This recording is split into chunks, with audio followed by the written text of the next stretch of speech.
Halo investor lokal, ketemu lagi sama Moses Kurniawan. Kita akan bahas detail tentang dividen di saham.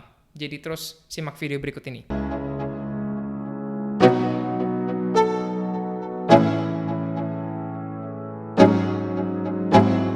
Di video ini saya akan bagi ke 3 bagian ya. Yang pertama kita harus mengerti parameter apa aja yang kita harus perhatikan kalau kita mau mempelajari dividen.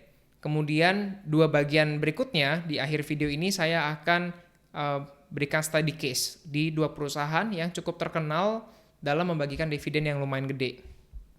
Oke, bagian pertama ya, yaitu parameter yang kalian harus pelajari terkait dengan dividen.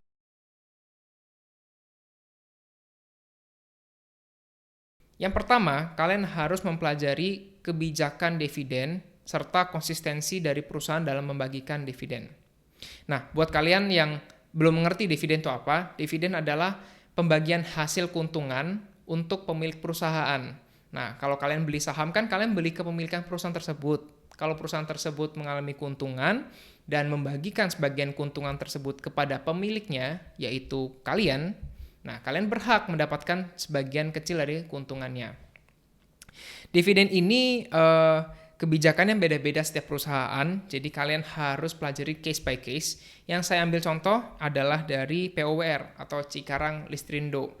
Nah, di laporan tahunannya, annual reportnya, itu ditulis bahwa kebijakan dividen itu ditentukan lebih detail di prospektus. Jadi untuk POWR kalian harus baca prospektusnya.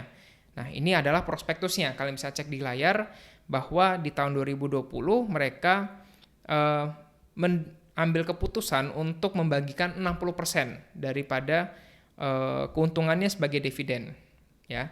Nah, kemudian kalian juga bisa cek untuk masalah konsistensi dari pembagian ini di annual report juga untuk lihat historicalnya seperti apa.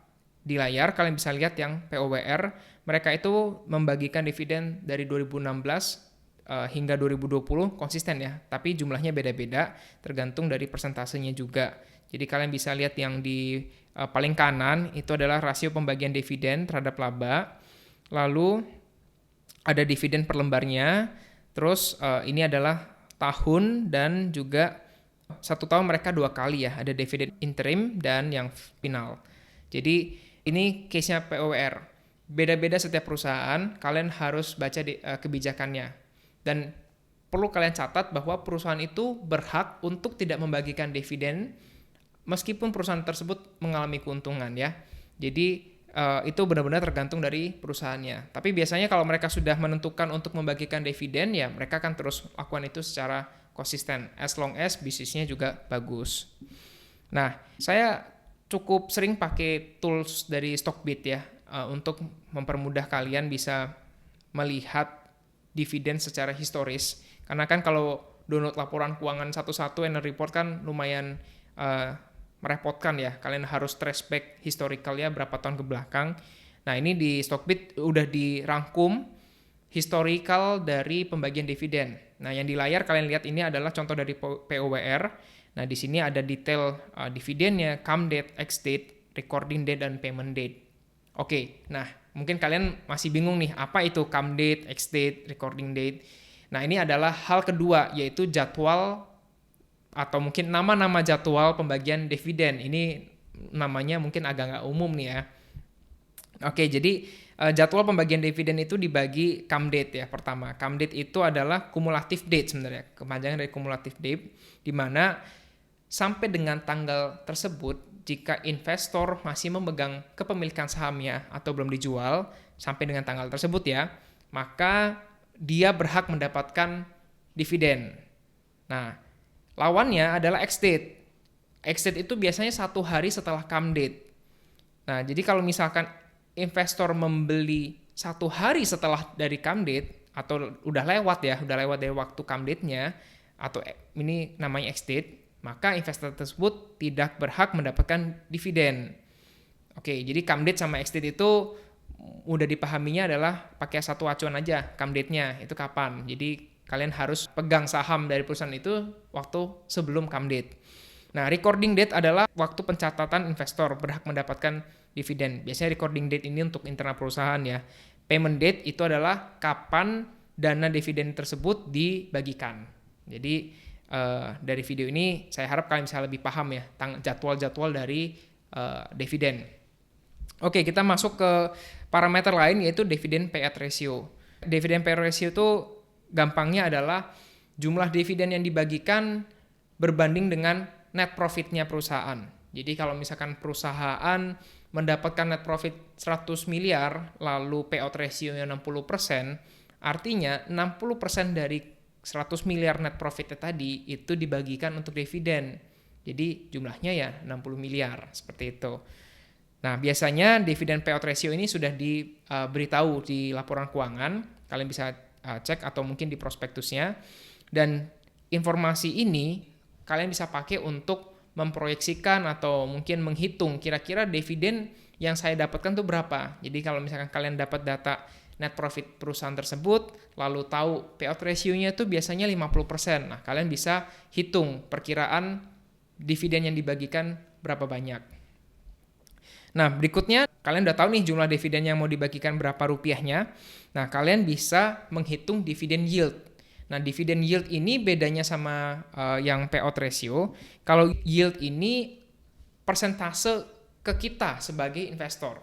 Jadi misalkan kalian beli sahamnya 100 rupiah gitu kan, versus kalian beli sahamnya di 300 rupiah.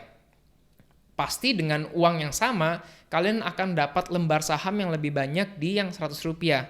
That's why yield-nya akan jadi beda. Kenapa kok bisa beda? Karena untuk dividen ini kan dibagikan per lembar saham. Oleh karena itu kalian harus hitung dulu nih, dividennya yang tadi totalnya berapa dibagi dengan jumlah total lembar saham perusahaan tersebut atau listed share-nya. Sehingga kalian dapatlah satu lembar saham bisa menghasilkan berapa rupiah dividen.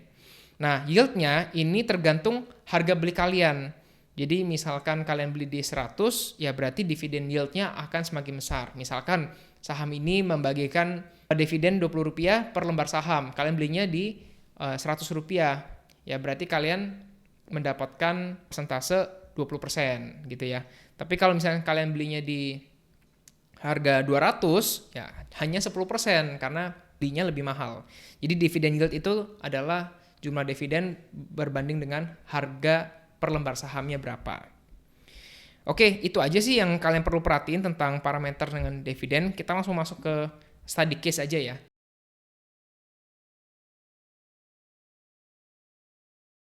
Study case pertama itu dari PT Hexindo Adi Perkasa atau Hexa.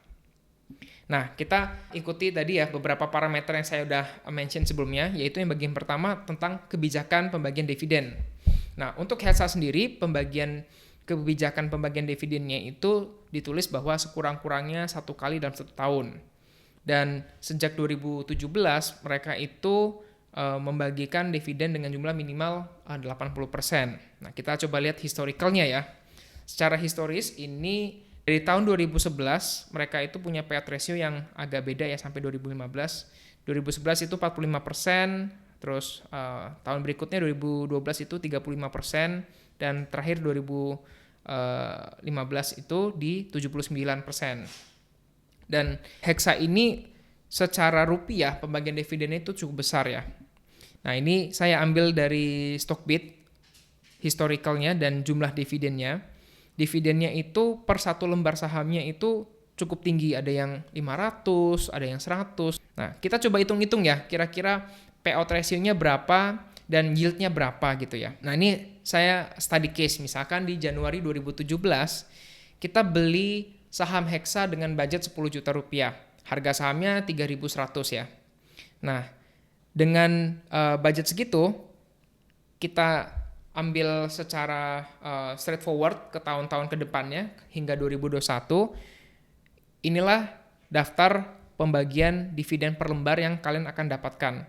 2017 itu kalian dapat Rp231 per lembar untuk dividen, sehingga yieldnya hanya 7,5% dari harga saham. Ya, itu cara ngitungnya. Dividen per lembarnya yang 231 dibagi dengan 3.100. next year 2018 itu dividen yieldnya 10% karena per lembarnya itu dapat Rp320. Lalu di 2015 ini meningkat dividennya hingga 506, itu 16%. 2020 546, naik lagi 17%, dan yang paling bombastis 2021 Rp1.197 dividen per lembar saham, padahal harga beli sahamnya itu 3.000. Jadi ya ini lebih dari sepertiga, lebih dari 30% dividen yieldnya ya. Nah, sehingga kalau kita total dalam 5 tahun, jumlah dividen yang kita sudah kantongi adalah 9 juta. Belinya 10 juta. Nah, yang 10 juta tadi kan belum hilang. Jadi kalian sudah mendapatkan sebenarnya keuntungan yang cukup besar tanpa harus menjual saham tersebut. Oke, sekarang kita gabungin antara capital gain dan dividen yang didapatkan. Dari sisi capital gain dulu lah. Itu saham dibeli harga 3.100 di Januari 2017, di Desember 2021 harga sahamnya 4.600. Naik ya, lumayan lah, naik sekitar berapa persen nih? 40-an persen, 48%. Dividennya 9 juta, ini bombastis nih, naik 90%. Jadi totalnya antara dividennya dan capital gainnya itu 138% dalam waktu 5 tahun. Nah itu Hexa. Hexa itu emang terkenal bagi dividennya gede-gedean.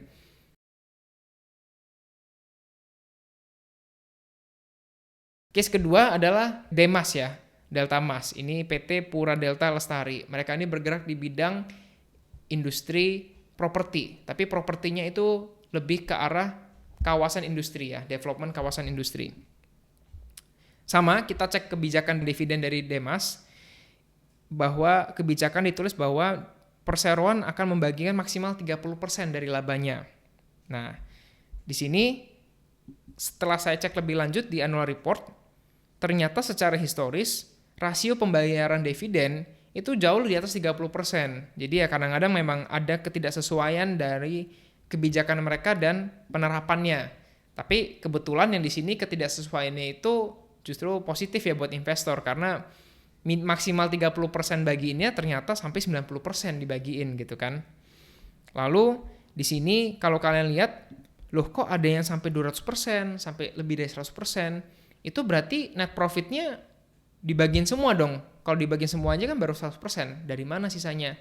Mereka itu membagikan bahkan menggunakan cash reserve-nya mereka. Jadi net profit semua dibagiin ke pemegang saham plus cash reserve-nya mereka juga dibagiin, sehingga jumlahnya lebih daripada net profit yang ada. Payout ratio-nya bisa lebih dari 100%. Kemudian secara historis, ini kalian bisa lihat di layar, mereka rata-rata juga setahun 2 kali ya membagikannya ya.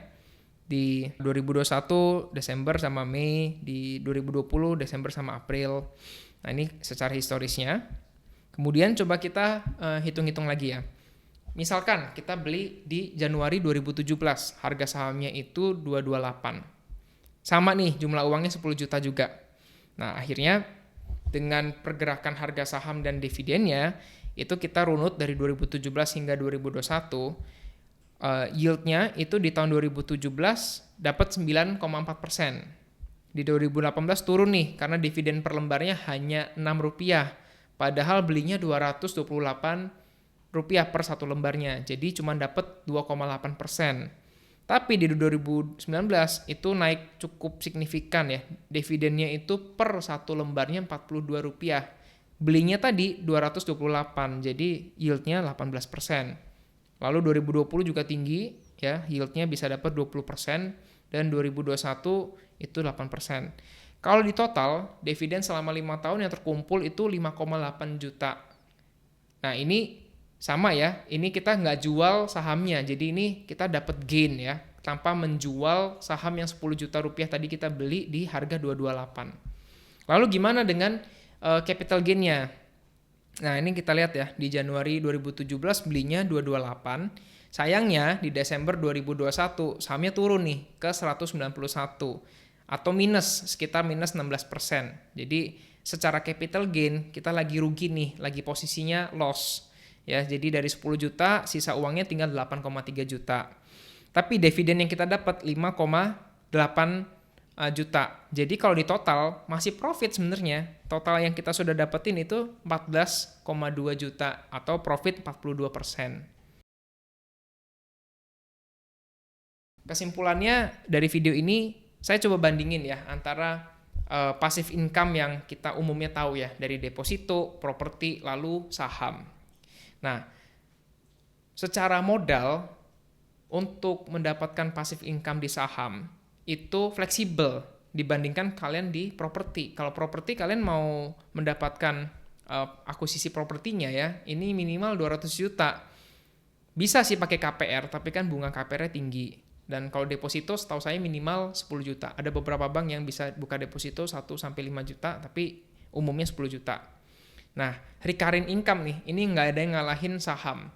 Kalau kita rata-rata tadi ya, yang dari case-nya Hexa sama yang dari Delta Mas dalam 5 tahun ke belakang, 5 tahun ke belakang ini sudah melewatin pandemi nih. Jadi up and down bisnisnya itu sudah kerasa nih. Itu rata-ratanya Hexa itu 18% per annum, PA per annum ya. Jadi cukup tinggi. Delta Mas itu 11,8% per annum. Sedangkan properti 10% per annum itu udah cukup bagus. Ada yang lebih, contohnya kos-kosan itu bisa sampai dengan 15-20%. Tapi kos-kosan kan modalnya juga lebih besar ya. Nah, potensi lain, kalau deposito ya mandek uangnya di situ, menghasilkan uang lagi sih, cuman nggak bisa nambah yang cukup signifikan. Properti itu harga bisa naik. Kalau harga saham sama juga dengan harga saham, harganya bisa naik. Nah, tapi masalahnya kalau properti itu tidak liquid. Properti kan jualnya nggak cepet ya, butuh waktu beberapa bulan. Kalau saham ya jualnya cepet lah, 1 hari juga udah dapat gitu duitnya kan. Nah, kita bahas tentang resiko. Memang kalau ngomong resiko, deposito itu yang paling rendah. Ya wajar ya. Low risk, low income juga. Jadi karena hanya 4% setahun ya resikonya rendah. Nah, tapi di properti dan di saham ada resikonya jelas. Ya, kalau properti misalkan kalian mau sewain ternyata nggak ada penyewa, lalu ada maintenance, biaya untuk maintenance dari gedung, maintenance untuk perabotan misalkan, lalu ada pajak yang harus kalian bayar ya dari sisi BPHTB, terus pajak tahunan segala macam. Nah, kalau yang saham resikonya apa nih? Ya harganya bisa turun. Contohnya yang Delta Mas tadi ya, secara capital itu turun 16%. Lalu ada perubahan kebijakan dividen. Perusahaan bisa aja yang kayak saya bilang sudah mengalami keuntungan tapi memutuskan untuk tidak bagi dividen. Itu ada. Lalu performa bisnisnya menurun ya. Karena misalkan profitnya turun ya otomatis dividennya juga turun. Tapi untuk saham ini ada keterbukaan informasi. Kalian bisa baca laporan keuangan, kalian bisa baca prospektus, dan laporan keuangan ini juga diaudit, sehingga bisa dilakukan mitigasi resiko dengan analisa fundamental perusahaan tersebut. Bisa dilihat bisnisnya, bisa dilihat secara historikalnya, dan mitigasi resiko yang lain adalah dengan pembelian yang dicicil atau DCA. DCA itu dollar cost averaging. Jadi belinya jangan lump sum, tapi belinya cicil. Jadi kalian bisa dapat harga tengah, kalau harganya turun juga minusnya nggak banyak gitu. Dan ini adalah enaknya saham, flexibility yang kalian bisa dapatkan, dan juga recurring income yang nyatanya lebih besar dibandingkan properti dan apalagi dibandingkan dengan deposito. Nah, jadi itu aja sih pembahasan tentang dividen.